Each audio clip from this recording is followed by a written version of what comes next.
Yun mga idol, may battery pack replacement na naman tayo dito. Ryoko brand. Naka 16 volts 4 series. Yan. Syempre, ang gagamitin nating battery, ito ulit, Sony BTC 2500 mAh per cell. Then, binuksan ko na to. Yan, naka 4 series. Iyon, ayan yung kanyang loob.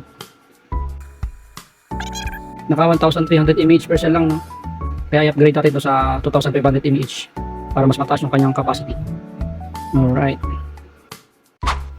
Yun, tanggalin na natin yung mga needle strip.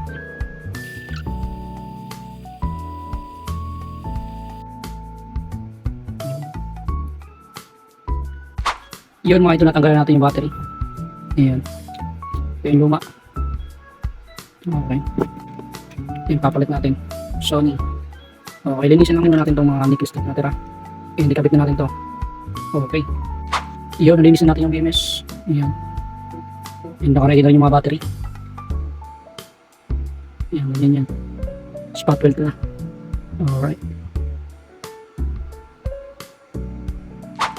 Yun mga idol. May spot weld ko na. Hindi ko lang na-videoan. Ayan. Check natin yung voltage. Ayun, 16.54 volts. Ayos. Lagyan natin yung BMS. Yun, lagyan natin ng BMS. Takpan lang natin to. Yun. Yun yung BMS. Lusot lang natin.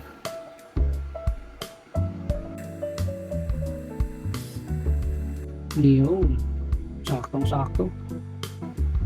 Okay. Tapos inawin na natin. Tapos inawin na natin dyan. Okay. Ito Ichiban.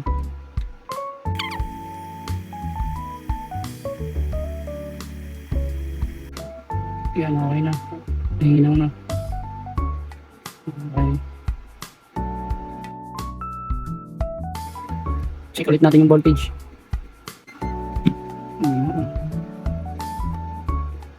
Yun, 16.54 volts.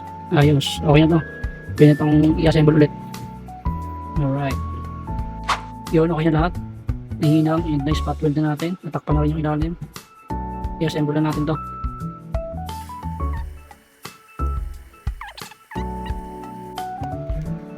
Yun. Yun, block na yan. Ngayon, check naman natin yung charger. Ito yung charger na saksakan na. Ito hindi ito magre-red dahil yung battery natin ay full charge pa. Pero, yan yung charge. Yan. Yan. Pero kung low bat yan, magre-red yan. Okay.